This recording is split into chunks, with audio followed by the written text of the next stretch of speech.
Ils étaient une cinquantaine de novices de différentes congrégations réunis dans cette salle d'internoviciat à la procure. Monsieur l'abbé chancelier Ignace Matsungu les a entretenus sur la mariologie, une branche de la théologie chrétienne qui étudie la place de Marie, mère de Jésus dans le mystère du salut du monde.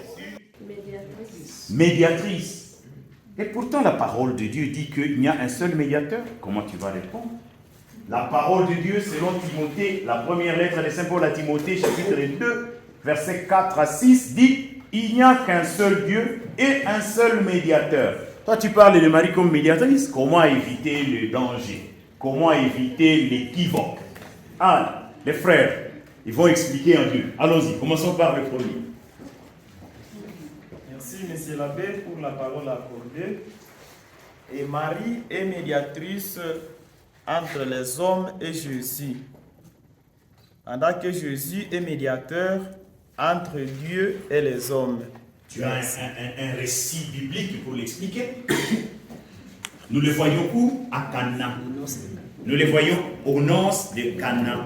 Marie intervient entre Jésus et le couple et les serviteurs. C'est dans ce sens qu'elle est médiatrice des grâces entre Jésus et nous. Ok? Très bien.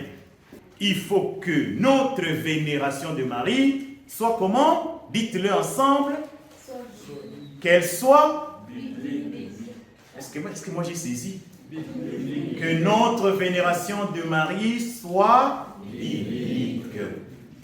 Parce que la Bible, c'est la parole de Dieu. Vivant dans une zone de guerre, ces novices ont démontré l'importance de la Sainte Vierge Marie pour mettre fin aux atrocités des Congolais.